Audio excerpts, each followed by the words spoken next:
गुरुदेव और माँ गायत्री के चरणों में कोटि कोटि नमन करते हुए, गुरुदेव को साक्षी मानते हुए आज हम जानेंगे माँ गायत्री का नारी स्वरूप क्यों।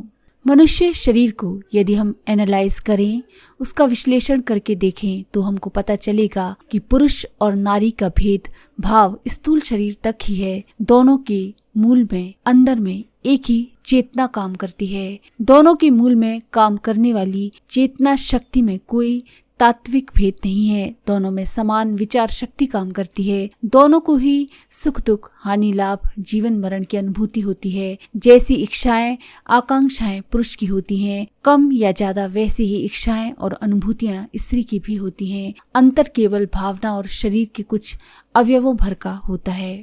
गायत्री भी एक प्रकार की ईश्वरीय चेतना है। वह नारी है न नर, फिर भी शास्त्रों में उसे जननी और माता कहकर संबोधित किया गया है। ये जानकर कुछ कौतूहल अवश्य होता है, पर इसमें गलत कुछ भी नहीं है। गायत्री महाशक्ति के स्वरूप और रहस्य को समझने के बाद इस भेद का अंतर स्पष्ट समझ में आ जाएगा। उसमें ना तो कुछ हानि है और ना कुछ दोष। माता स्वरूप मानकर गायत्री उपासना कुछ सरल अवश्य हो जाती है। इसलिए शास्त्रकारों ने उस आदिशक्ति को माता का स्वरूप दिया है। गायत्री महामंत्र भारतीय तत्व ज्ञान एवं अध्यात्म विद्या का मूलभूत आधार है। वट वृक्ष की समस्त विशालता उसके नन्हे से बीज में जिस प्रकार से सन्निहित रहती है, उसी प्रकार के वेदों में दिए अविच्छिन्न ज्ञान विज्ञान का विशद वर्णन है। बीज रूप से गायत्री मंत्र में वही पाया जाता है। भारतीय धर्म में प्रचलित उपासना पद्धतियों में सर्वोत्तम गायत्री ही है। उसे अनादि माना गया है।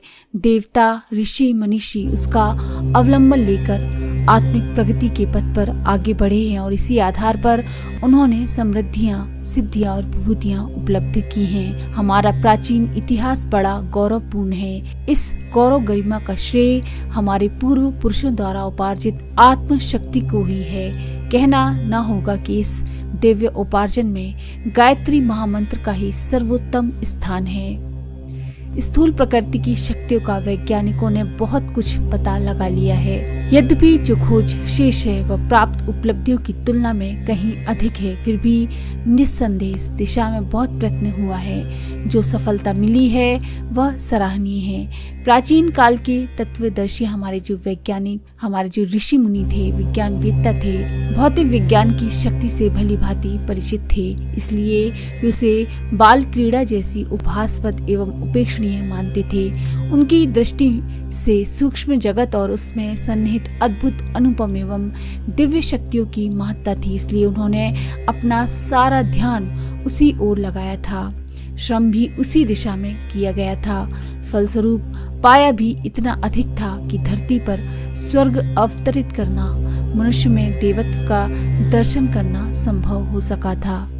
आज के वैज्ञानिक जिस प्रकार से भौतिक शक्तियों का पता लगाकर उनका उपयोग यंत्रों द्वारा कर रहे हैं और अपनी सफलता से मानव जाति को लाभान्वित कर रहे हैं, उसी प्रकार से प्राचीन काल के हमारे जो तत्वदर्शी ऋषि मुनि थे, उन्होंने चेतन जगत में समाई हुई शक्तियों की जानकारी प्राप्त की थी और उनके उपयोग का लाभ मानव जाति को दिया था। इस प्रकार उनकी अगणित उपलब्धियों में गायत्री शक्ति का महान उपयोग के लिए अवतरण हो सकना एक बहुत बड़ा वरदान है। गायत्री शब्द का नामकरण उसके क्रियाकलाप एवं स्वभाव को ध्यान में रखकर ही किया गया है। इस महाशक्ति के साथ संबंध होने की प्रथम प्रतिक्रिया होती है कि साधक का प्राण प्रवाह शून्य में बिखरना रुक जाता है और उसको ऐसा संरक्षण होता है जिससे कोई महत्वपूर्ण प्रयोजन सिद्ध किया जा सके। वर्षों का जल नदी नालों में बहता हुआ यूं ही अस्त व्यस्त हो जाता है, पर यदि उसे बांध लगाकर रोका जा सके तो सिंचाई, विद्युत उत्पादन आदि कई कार्य सिद्ध हो सकते हैं। गायत्री उपासना प्राण शक्ति के शरण को रोकती है, उसकी रक्षा करती है और इस संरक्षण से लाभान्वित उपासक दिन दिन प्रगति पथ पर अग्रसर होता है। इस तथ्य को ध्यान में रखते हुए उस महती शक्ति का गुण के अनुरूप तत्वदर्शी मनीषियों ने नाम गायत्री रखा। अपना परिचय स्वयं देते हुए इस महाशक्ति ने शास्त्रों के विभिन्न कथा प्रसंगों में इस रहस्य का रहस्योद्घाटन किया है कि मनुष्य के अंदर जो सचेतन विशेषता होगी उसके मूल में ब्राह्मी शक्ति का ही वैभव रहा होगा। धन संपत्ति तो लोग उचित अनुचित कई तरीकों से कमा लेते हैं। समृद्ध और श्रीमान तो भाग्यवश मूर्ख भी बन जाते हैं, पर यदि किसी का व्यक्तित्व विकसित हो रहा होगा तो उसके अंतराल में यही ब्राह्मी चेतना काम कर रही होगी, जिस सामर्थ्य के बल पर लोग अलग प्रकार की सफलताएं उपलब्ध करते हैं। उस शक्ति को भौतिक नहीं आत्मिक ही समझना चाहिए। आत्मबल के अभाव में समृद्धि का उपार्जन तो दूर, व्यक्ति उसकी रखवाली भी नहीं कर सकता। इस रहस्य का उद्घाटन उसी शक्ति के श्रीमुख से इस प्रकार से हुआ है।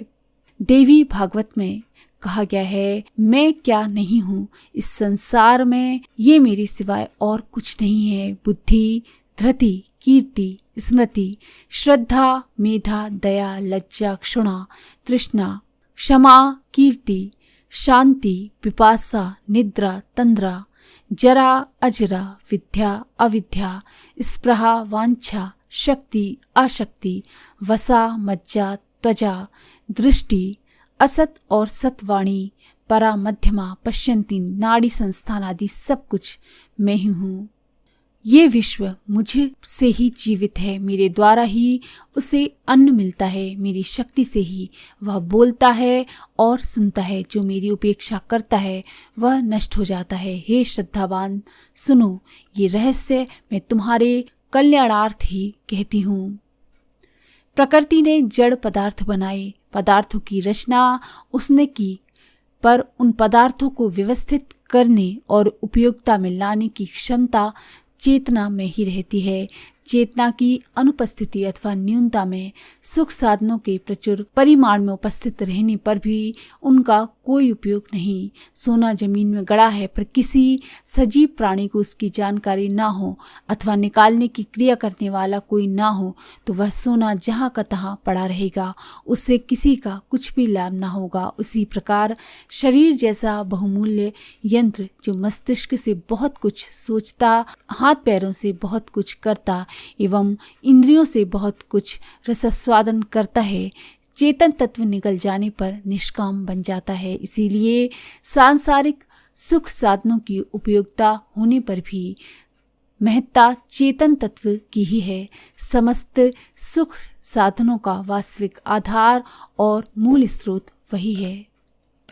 तो देवी भागवत में गायत्री महाशक्ति ने अपना परिचय किस प्रकार से दिया। तो अगर आपको ये जानकारी पसंद आई तो प्लीज़ लाइक करें, शेयर करें, सब्सक्राइब करें मंत्र सिद्धि चैनल को।